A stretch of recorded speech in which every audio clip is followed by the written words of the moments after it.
안녕하십니까. 매일 눈으로 세상의 흐름 읽어드리는 와이타임스 정세 분석의 추국일입니다. 우크라이나를 단기간에 점령하고 친러시아 정권을 수립하려고 했던 이 러시아 푸틴의 계획이 우크라이나의 강력한 저항에 부딪혀서 사실상 좌초위기에 처했죠.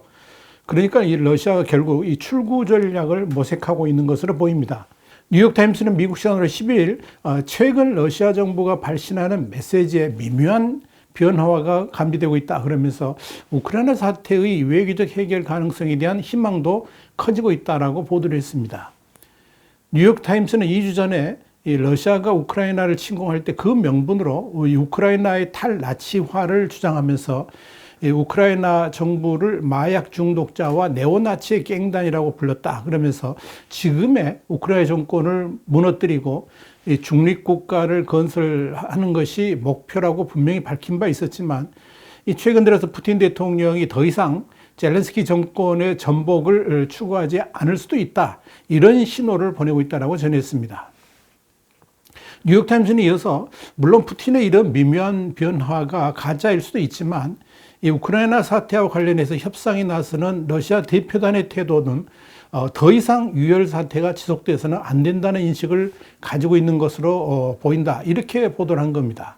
이런 변화는 사실상 이 우크라이나의 젤렌스키 정부를 마약 중독자들과 네오나치 집단이라고 비판하는 가운데 이 젤렌스키 정부를 전복하겠다, 이런 애초의 계획을 포기하면서 이 정전의 명분을 우크라이나가 제공해 주기를 바라는 태도로 판단이 됩니다. 여기서 러시아가 쓴 나치라는 표현은 물론 실제 독일의 나치를 의미하는 건 아니겠죠. 이건 이제 러시아 정부가 적대시하는 세력에 대해서 사용하는 상투적 표현입니다. 그러니까 우크라이나 정부에 대한 이 적대감이 담긴 용어다, 이렇게 정의할 수가 있겠죠. 그런데 이 최근 들어서 러시아의 외교협상단의 발언에서 이 나치라는 단어가 사라졌다는 겁니다. 특히 이 안탈리아에서 우크라이나 측하고 회담한 세르게이 라브로프 러시아 외무장관도 이 젤렌스키 정권의 교체 문제는 언급하지를 않았습니다.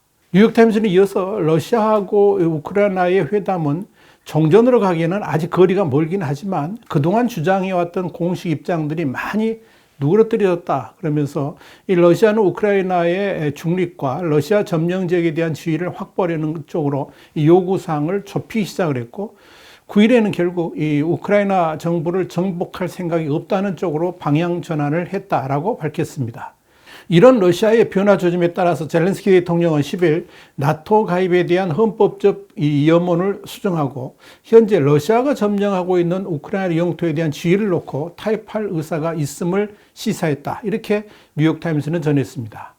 여기에 대해서 이반 티모페프 러시아 국제문제위원회 프로그램 국장은 확연하게 달라진 분위기다, 그렇게 말을 했습니다. 그러면서 이 러시아가 좀 더 현실적인 자세를 취하게 됐다, 이렇게 평가를 했습니다. 자, 그렇다면 러시아의 태도가 이렇게 급변하고 있는 이유는 뭘까요?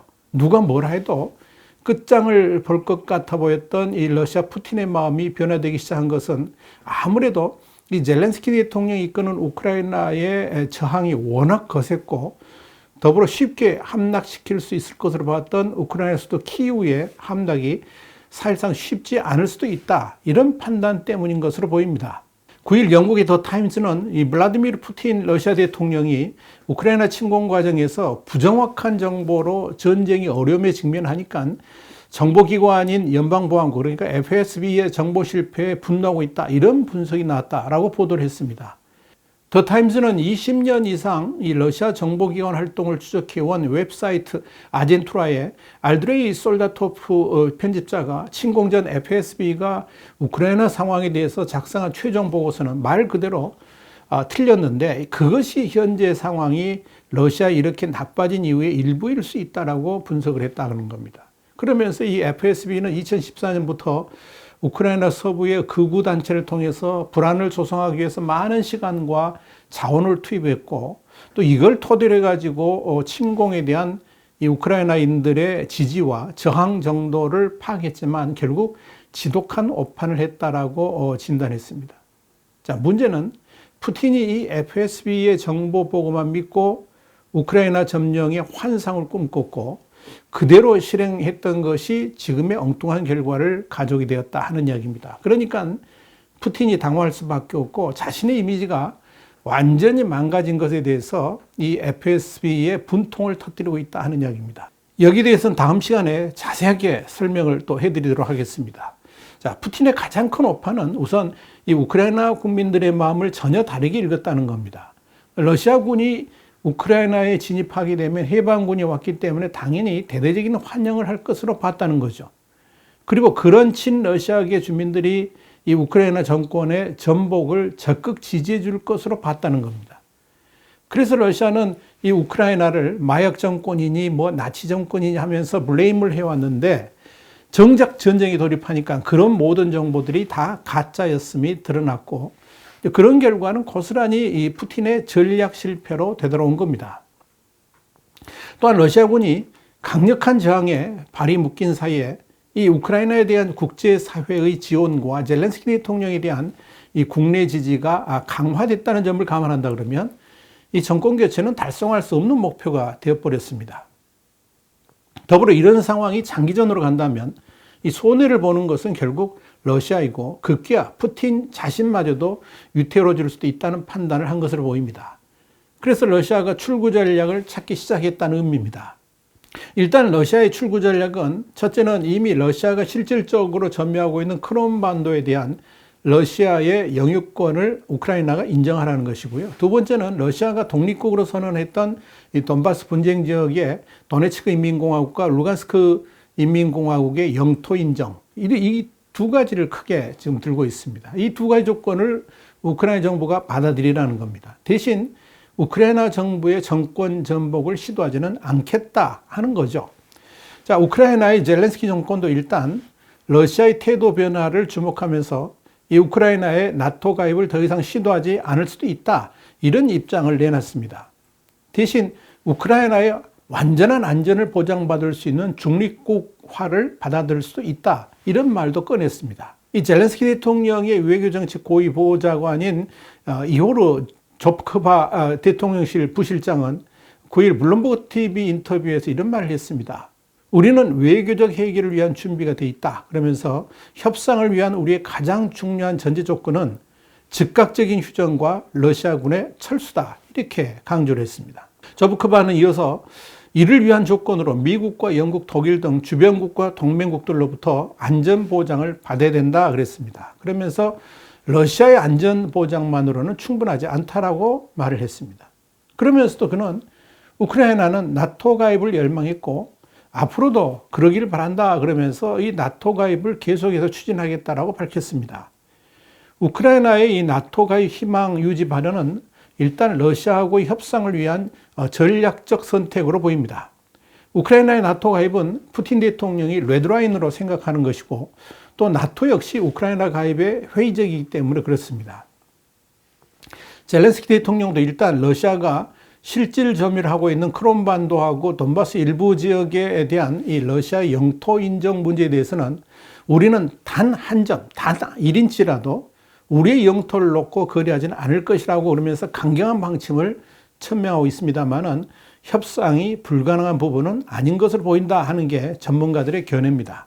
이 러시아는 지금 일단 지금의 위기를 탈출하기 위해서 협상 전략의 변화를 모색하고 있고요. 동시에 푸틴도 우크라이나 전쟁에 대한 명분 찾기를 시도하고 있는 것으로 보입니다.